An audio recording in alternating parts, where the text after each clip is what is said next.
असम विधानसभा के अध्यक्ष श्रीमान विश्वजीत देमारी जी, श्री केशव महंता जी, श्री पवित्र मार्गरेट जी, श्री पीयूष हजारिका जी, श्री प्रशांत फुकन, यहाँ के ही विधायक और विद्युत मंत्री असम सरकार श्री प्रशांत फुकन जी, रामेश्वर तेली जी और हमारे संगठन के साथी डिब्रूगढ़ के जिला अध्यक्ष आदित्य गोस्वामी जी, तिनसुकिया के अध्यक्ष कुशाकांत बोरा जी और असम के महासचिव श्री ऋतुपर्णा बरुआ जी। और आज इस खुशनुमा माहौल में जहां तक नजर पड़े लोग ही लोग दिखाई रहे हैं, उपस्थित सभी मेरे डिब्रूगढ़ के भाइयों बहनों को मेरा प्रणाम, नमस्कार। सबसे पहले मैं आज चाय राजधानी डिब्रूगढ़ की जनता को बहुत बहुत मन से प्रणाम करने के लिए आया हूं।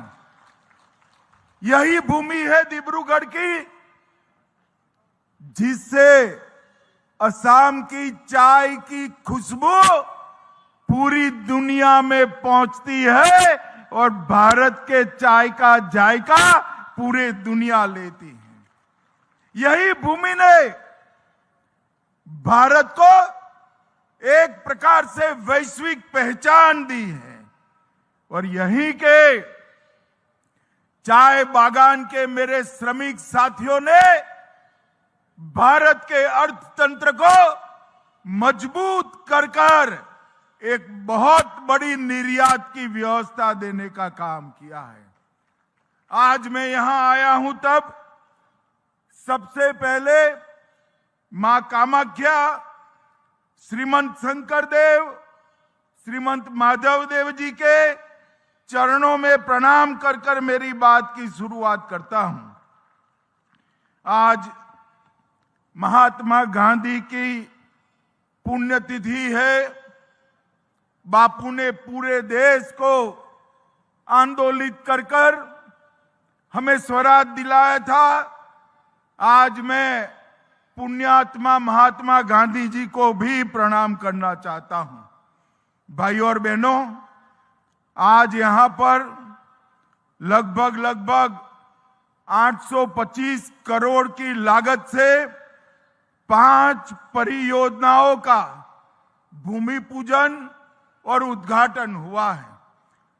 सबसे पहले मैं आसाम के मुख्यमंत्री श्री हेमंत बिस्वा शर्मा को डिब्रूगढ़ की जनता की ओर से बहुत बहुत बधाई देना चाहता हूं। इन्होंने 2025 में घोषणा की कि आसाम को हम समावेशी बनाएंगे। 209 करोड़ से दूसरे चरण का शिलान्यास भी हुआ है। मित्रों, जैसा मैंने आगे बताया, यहां पर डिब्रूगढ़ में पूरे आसाम की विधानसभा आई है। इसके साथ साथ आसाम के हर विधायक का फ्लैट भी डिब्रूगढ़ में बनने वाला है। ये हमारे लिए बहुत महत्वपूर्ण है। विधानसभा आने से डिब्रूगढ़ के क्षेत्र को, चाय की इस राजधानी को नई आर्थिक ताकत मिलने वाली है और ये सम्मान पूरी देश भर में बहुत कम स्थानों को मिला है कि राज्य की दूसरी राजधानी बनने का फिर से एक बार डिब्रूगढ़ वालों को बहुत बहुत बधाई। मित्रों, यहां पर world life and research institute Dibrugarh 292 crore से 120 बीघा में बनेगा। इसमें डिसीज सर्वेलेंस की व्यवस्था, रिसर्च की व्यवस्था, डायग्नोसिस की व्यवस्था और कैपेसिटी बिल्डिंग, ये सभी करा है। असम की दूसरी राजधानी बनाने का उन्होंने निर्णय घोषित किया। हमने कांग्रेस की भी सरकारें देखी हैं, कई सारी घोषणाएं सिर्फ घोषणा बनकर रह जाती थी, मगर ये तो भाजपा सरकार है। हेमंत विश्व शर्मा ने घोषणा की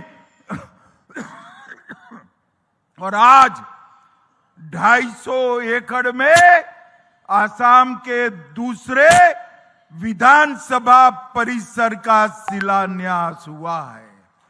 डिब्रूगढ़ वालों, आज पूरे भारत में मेरे डिब्रूगढ़ के वासी राजधानी आसाम के वासी माने जाएंगे।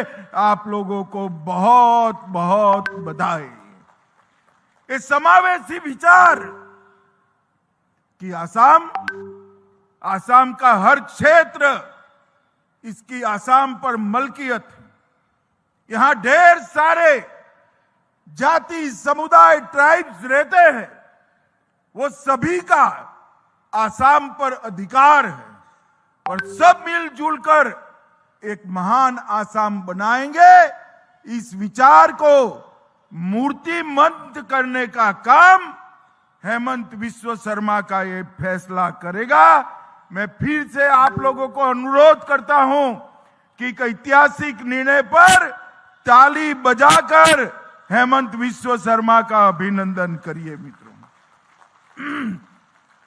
मोदी जी ने पूरे देश भर में खेलों के लिए हमारे युवाओं में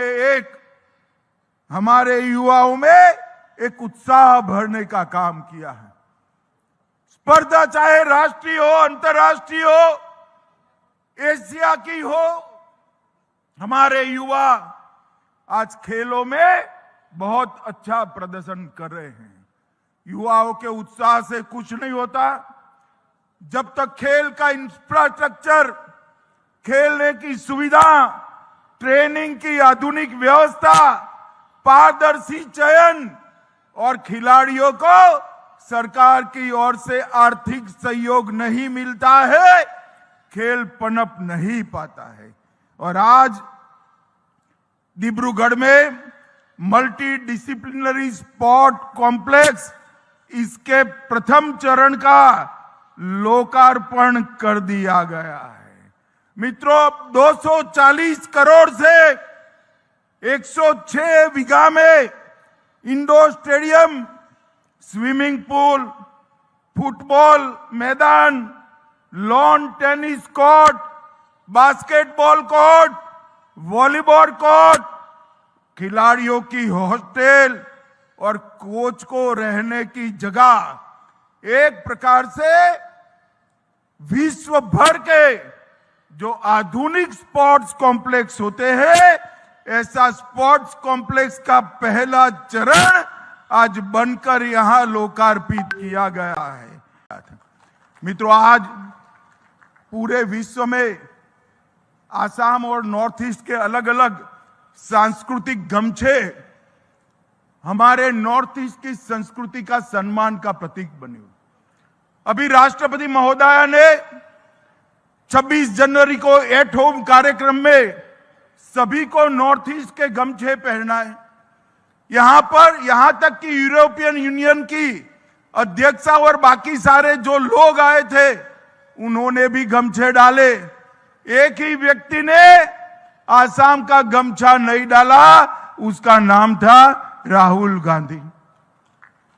अब मैं पूछना चाहता हूं कांग्रेस पार्टी के लोगों को कि नॉर्थ ईस्ट का गमछा राहुल जी ने नहीं डाला, पूरे देश और दुनिया के लोगों ने डाला। भला आपकी क्या दुश्मनी है भाई? जरा ये तो बताओ। एक बहुत बड़ा बाजार आसाम की चाय के लिए मोदी जी ने खोला है।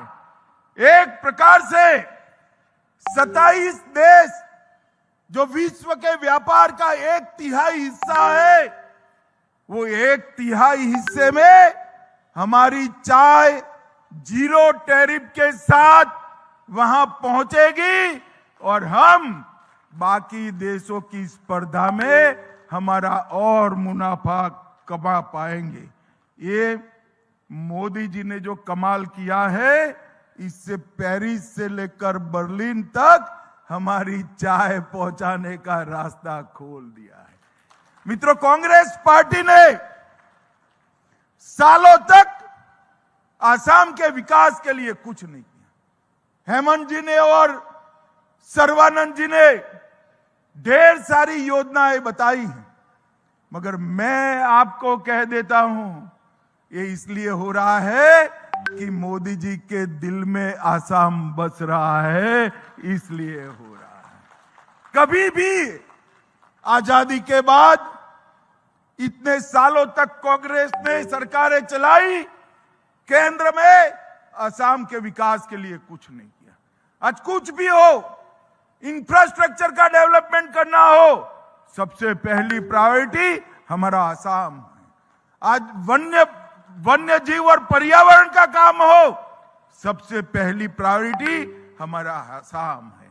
आज सेमीकंडक्टर बनाना हो, चिप बनाना हो, देश में 3 ही प्रदेश में कारखाना जाएगा तो 27,000 करोड़ का इन्वेस्टमेंट हमारे आसाम में आएगा।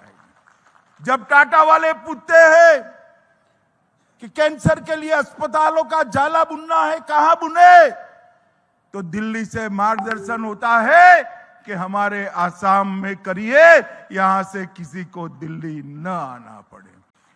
रेलवे हो, वाटरवेज हो, एयरपोर्ट्स हो या उद्योग लगाने हो, हर जगह पे भारतीय जनता पार्टी के नेता और हमारे प्रधानमंत्री नरेंद्र मोदी आसाम को प्रायोरिटी देते हैं। और कांग्रेस ने क्या किया? आज मैं डिब्रूगढ़ के मंच से कांग्रेस के नेता राहुल गांधी को पूछना चाहता हूं, आपने आसाम को क्या दिया? गोलियां, बम धमाके, संघर्ष और युवाओं की मौत दी। भारतीय जनता पार्टी की सरकार बनने के बाद, नरेंद्र मोदी प्रधानमंत्री बनने के बाद, पूरे नॉर्थ ईस्ट क्षेत्र में 20 से ज्यादा समझौते हुए, 10,000 युवाओं ने हथियार नीचे डालकर हमारे आसाम और नॉर्थ ईस्ट को सुरक्षित बनाया है।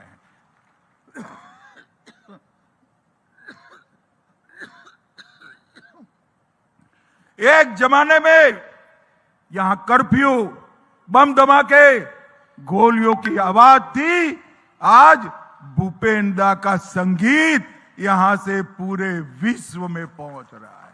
और आज तक भूपेन हजारिका को भारत रत्न देने की सूद नहीं दी, भूपेन हजारिका को भारत रत्न देने का काम भी भारतीय जनता पार्टी की सरकार ने किया। यहां तक कांग्रेस के ही नेता, महान भारत माता के सपूत गोपीनाथ बरदोलाई जी को भी कभी भारत रत्न, लोकप्रिय गोपीनाथ जी को भारत रत्न देने का काम भारतीय जनता पार्टी की सरकार ने किया। और हमने यहां शांति, मगर मैं आज कह कर जाता हूं, राहुल गांधी को जो करना है वो करे। जब तक भारतीय जनता पार्टी राजनीति में है, नॉर्थ ईस्ट की संस्कृति को कोई हिला नहीं सकता, कोई हिला नहीं सकता। आज हमारे मोदी जी यूएन के मंच पर असम का गमछा लेकर जाते हैं और यूएन में भाषण में शंकर देव और माधव देव का नाम देकर वो विश्व में हमारी संस्कृति का प्रचार और प्रसार करते हैं। लसित बरफुकन को आज मोदी जी और असम सरकार ने पूरे देश की सभी भाषाओं में लसित बरफुकन के वीर जीवनी को अलग अलग 23 भाषाओं में अनुवादित कर वहां तक पहुंचाने का काम किया है। और 400वीं जयंती हेमंत जी यहां मनाना चाहते थे। मोदी जी ने कहा, आसाम में तो मनाइए मनाइए, आप राजधानी के विज्ञान भवन में बनाइए, मैं आऊंगा और लसित बर्फुगन को पूरे विश्व में पहुंचाने का काम हमारे नेता नरेंद्र मोदी जी ने किया। भाइयों बहनों, एक और बात मैं करना चाहता हूं। हमारे आसाम में मुझे बड़ी गंभीरता से बताइए, डिब्रूगढ़ वालों को इतना परेशानी नहीं है, मगर आसाम की परेशानी डिब्रूगढ़ की है या नहीं है? भाई जरा जोर से बोलो, आसाम की परेशानी हम सबकी है या नहीं है? पक्का है? आसाम में घुसपैठ होना चाहिए क्या? अरे जोर से बोलो, होना चाहिए क्या? एक कांग्रेस पार्टी ने असम को घुसपैठ कर अपनी वोट बैंक की राजनीति से सत्ता प्राप्त करने का घुसपैठियों के माध्यम से एक हथियार बनाया था। मैं बधाई देना चाहता हूं भाजपा सरकार को, असम की और हमारे मुख्यमंत्री को कि ये डेमोग्राफी बदलने का सिलसिला उन्होंने बंद कर दिया। 1,26,000 हेक्टेयर एकड़ भूमि बांग्लादेशी घुसपैठियों से मुक्त कराने का काम ये भारतीय जनता पार्टी की सरकार ने। और मैं आज आसाम की दूसरी राजधानी की भूमि पर वादा कर जाता हूं, हेमंत जी के नेतृत्व में यहां पर तीसरी बार भाजपा सरकार बना दो, एक एक घुसपैठियों को चुन चुन कर आसाम के बाहर हम निकालेंगे। ये घुसपैठिया किसी भी तरह से आसाम और देश का भला नहीं कर सकते। हमारे सीमित संसाधन हैं, हमारे गरीबों का अधिकार घुसपैठिया छीनते हैं, हमारे डेमोग्राफी को बदल रहे हैं और देश की सुरक्षा के साथ भी वो लोग कॉम्प्रोमाइज करते हैं। मित्रों, एक घुसपैठिया इन्होंने श्रीमंत शंकरदेव की जन्मभूमि को भी नहीं छोड़ा था और काजीरंगा के जंगलों में घुसपैठियों ने शिकार कर हमारे गैंडों को खत्म करने का काम किया है। आज आसाम की जनता को मैं अपील करने आया हूं, ये जनसांख्यिकी का जो परिवर्तन है, इसको अगर आपने रोका नहीं तो आसाम आने वाले दिनों में बहुत दिक्कत में आएगा। और जनसांख्यिकी का परिवर्तन, घुसपैठियों को रोकने का काम केवल और केवल भारतीय जनता पार्टी कर सकती है और कोई नहीं कर। भाइयों बहनों, आसाम की सरहदें घुसपैठियों के लिए खुली थी। जब से नरेंद्र मोदी जी की सरकार बनी, पहले सर्बानंद सोनोवाल और फिर हेमंत विश्व शर्मा हमारे मुख्यमंत्री बने। मोदी जी और आसाम सरकार ने मिलकर घुसपैठियों को आसाम की सरहदों में आना बंद कर दिया है। अब घुसपैठ नहीं होती है आसाम में, परंतु जो आ गए हैं उनको भी बख्शना नहीं है। चुन चुन कर बाहर निकालने का काम ये भारतीय जनता पार्टी की सरकार। पिछले 5 वर्षों में हमने बहुत बड़ा आर्थिक सुधार भी किया है। आसाम की जीएसडीपी को 4.1 लाख से बढ़ाकर 7.2 लाख करोड़ तक ले गए हैं और आसाम के नागरिकों की आय में 50% की वृद्धि भारतीय जनता पार्टी की सरकार के समय में हुई है।